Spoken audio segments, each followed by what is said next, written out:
Mesdames, Messieurs, bonsoir.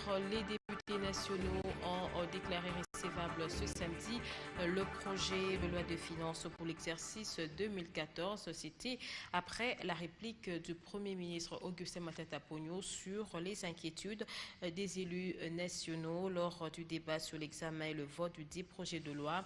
La commission ECOFIN de l'Assemblée nationale dispose de 8 jours pour d'éventuels réaménagements avant son adoption. Compte rendu Serge Makoro et Deolinda Kinkela. Ce fait, l'Assemblée nationale vient de juger recevable le projet de loi des finances pour l'exercice 2014. Cette plénière consacrée à la réponse du Premier ministre Matata Ponyo sur les inquiétudes émises par les élus du peuple lors du débat sur ces projets de loi a tenu toutes ses promesses. Des questions relatives à la politique agricole du gouvernement, du climat des affaires, de sa politique salariale, mais aussi du social du Congolais, ont trouvé de réponses auprès du Premier ministre. Conscient de la lourde tâche qu'il incombe au sujet de l'amélioration des conditions de vie de la population, Matata Ponyo se veut rassurant. Les débats sur l'état des plafonds d'autorisation des emplois rémunérés et la création des nouveaux emplois seront donc l'occasion pour l'autorité budgétaire de fixer le principe pour la création des emplois et les crédits irrélatifs, ce qui devrait permettre une réelle projection des emplois publics et la masse salariale et mettre ainsi un terme à la question récurrente des nouvelles unités et des non-pays. Je suis conscient, honorables députés, de l'ampleur et de la délicatesse de la tâche pour répondre aux attentes de notre population. Mais également, je pense que la population apprécie à sa juste valeur les efforts que nous conjuguons pour résoudre les problèmes de l'heure. Certains demandent plus de temps, plus d'une année, mais d'espoir, de volonté, de détermination et de courage pour aller plus loin. La commission économie et finances de l'Assemblée nationale dispose donc de 8 jours pour apporter de réajustements à ce projet de loi avant son adoption éventuelle. Les avis restent partagés du côté des députés nationaux qui émettent le vœu de voir ce budget réellement être exécuté au grand bonheur de la population. Cette population justement qui réclame encore l'amélioration du social dans son quotidien. Propos recueillis par Serge Makoro et Chaka Boy. Mais je suis sceptique, très sceptique, après avoir lu ces projets, après avoir écouté les réponses du Premier ministre. Alors, j'ai pu épingler 106 raisons pour lesquelles ces projets devaient être rejetés. Le Premier ministre n'est pas revenu sur les difficultés auxquelles il était confronté dans cet exercice. Parce qu'il faut avouer quand même que le Congo ne mérite pas un budget qui avoisine 8 milliards de dollars. Nous sommes un grand pays aux innombrables potentialités, aux innombrables richesses, mais aussi aux innombrables défis à relever, tant dans les domaines sécuritaires que dans les domaines du social, économique, etc. J'ai été content lorsqu'il a dit, et là encore c'est en termes de projection, des idées et des choses à réaliser, qu'il faut qu'il y ait des industries locales de transformation des minerais. Il y a beaucoup de minerais qui viennent du Nord Kivu, qui viennent du Sud Kivu, de Walikale par exemple, ma circonscription électorale, et ce n'est pas concevable que ces minerais soient transformés dans les pays étrangers. Nous venons d'accepter le budget, nous avons accepté. Ça c'est vrai, mais il y a des points tellement sombres que nous demandons à la commission ECOFIN d'examiner sans profondeur et de faire des recommandations au gouvernement. Le Premier ministre a répondu à toutes les questions qui lui ont été adressées par nos collègues et par sa façon de répondre, nous sentons vraiment la volonté politique du gouvernement d'améliorer les conditions de vie des populations et il y a même une projection donc de 2014, 2020, 2030 et 2050 et nous disons que cette impulsion qui a comme fondement sur la bonne gouvernance et la gestion dans la transparence, nous sommes optimistes que tout ira bien et qu'on va porter juste des amendements pour que ce budget soit adopté par l'Assemblée nationale. À la Banque centrale du Congo, le comité de politique monétaire a tenu vendredi sa 12e réunion ordinaire sous la présidence du gouverneur de la Banque centrale, Deogracias Mutombo. Le comité a passé en revue la situation économico-financière dans 2013 avant d'envisager les perspectives pour 2014. Papi Baboui pour le commentaire.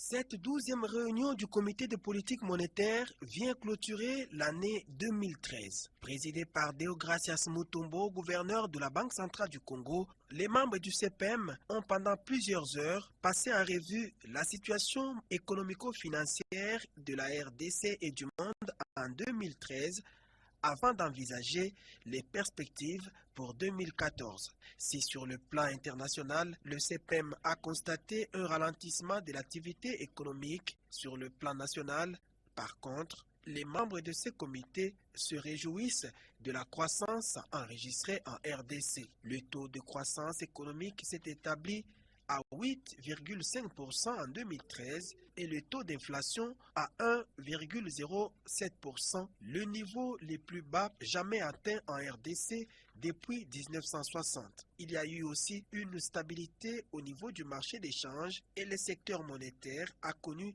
une évolution contrôlée des agrégats monétaires. Autant d'acquis que la BCC veut consolider en 2014. C'est ainsi que dans le cadre de son plan stratégique pluriannuel, plusieurs actions devront être amorcées dès 2014, a rappelé le gouverneur Deogracias Mutombo. Il y a par exemple le renforcement du cadre opérationnel de la politique monétaire, l'accélération du projet de fonds de garantie de dépôt et la modernisation de la centrale des risques, l'atteinte de l'interopérabilité monétique en monnaie nationale au niveau des distributeurs des billets, le renforcement de la stabilité du secteur financier et aussi l'édification d'un marché financier structuré en République démocratique du Congo. Les anciens membres du gouvernement provincial du Bas-Congo dirigés par Floribert Mbachibacha et Déon Koussou ont commencé à toucher leur indemnité de sortir. C'est en fait la concrétisation de la promesse faite par l'actuel gouverneur Jacques Mbadou. C'est un récit de Papi Baboui.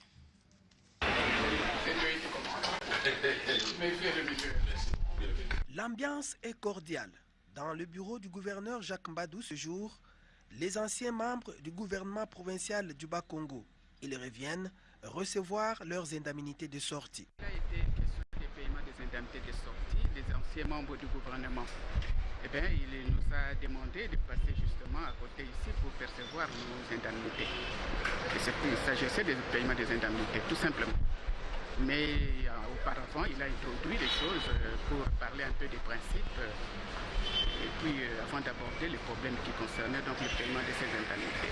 Donc, nous sommes là pour percevoir les indemnités de sortie du gouvernement précédent. Nous pensons que ces gestes qui viennent d'être posés peuvent être considérés comme la paix des braves. Je l'ai dit devant le gouverneur.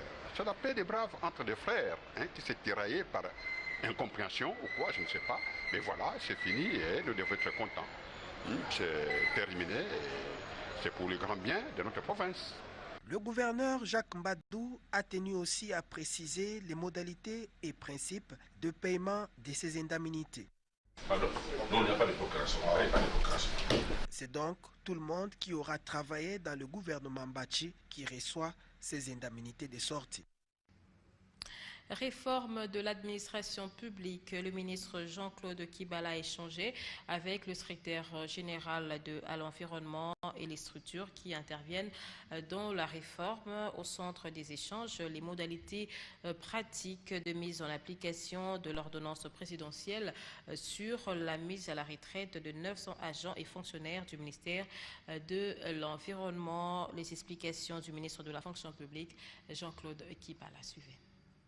Que le chef de l'État, avant la fin de l'année, a pris une ordonnance pour mettre à la retraite environ 900 agents de cadre de commandement du ministère de l'Environnement. Pour la mise en application de cette ordonnance, il était important de s'assurer de la continuité du service public au sein de l'environnement, c'est-à-dire essayer de s'assurer que réellement le moment de la notification, c'est-à-dire le moment de la cessation de service, le ministère de l'Environnement va pouvoir continuer à assurer le travail entendu par le gouvernement, par les citoyens congolais.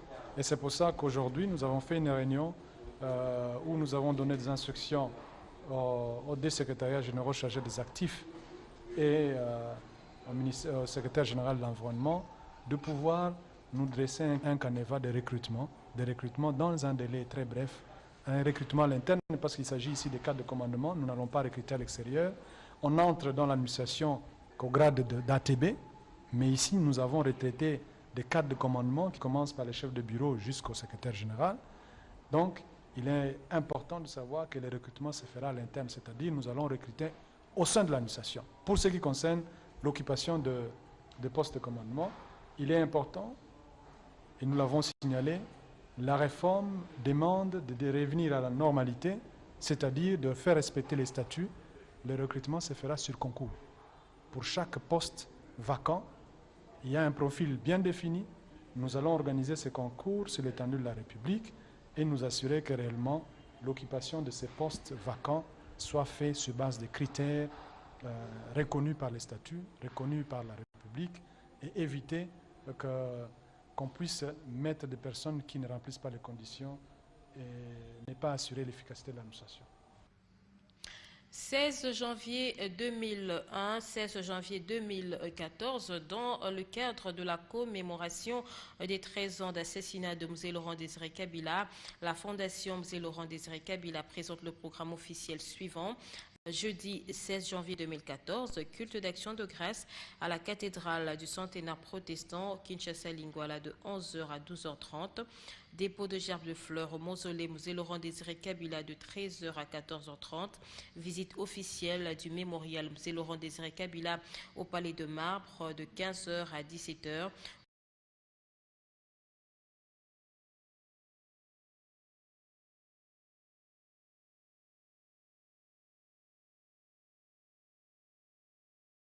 Ouverture au public du mémorial de 9h à 17h, vendredi 17 janvier 2014. Visite du mémorial par le public de 9h à 17h. Musée Peuple congolais se souviendra toujours de toi pour la Fondation Mzee Laurent Désiré Kabila, Férouzi Kaloumé Niemboué. Autre chose, le processus de pacification du territoire de Chabunda au sud Kivu connaît un autre tournant avec la visite toute récente du gouverneur Marcellin Tshilombo dans cette partie de la République démocratique du Congo. Sur place, il a communié avec sa population et l'a sensibilisé sur les bienfaits de la paix. Blaise Ndatolé nous en parle. C'est une ambiance festive et dire que le temps s'est arrêté quand le gouverneur Marcellin Tshilombo Rouya est descendu de l'hélicoptère.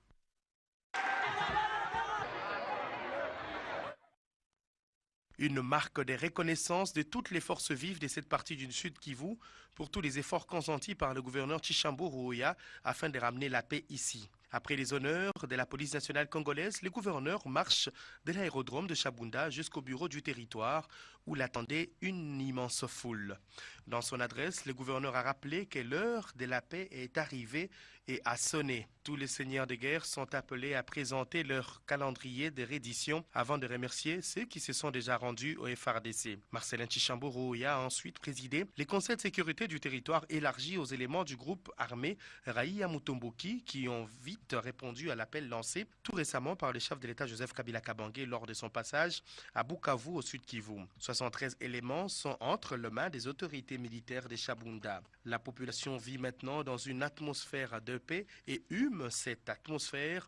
Retenez qu'au total, sur les 11 groupements de Chabunda, 8 sont passés sous le contrôle des FARDC, alors qu'il y a quelques mois, il n'y en avait que 2 contrôlés par l'État congolais. Chabunda aura communié avec son gouverneur enfin. Parlons infrastructure au Nord Kivu ou l'axe routier Kobo-Kobo-Ngungu, très important pour l'approvisionnement de la ville de Goma en produits agricoles et dans un état piteux. Pour éviter que le pire n'arrive, le ministre provincial de l'Agriculture invite la population à planter des arbres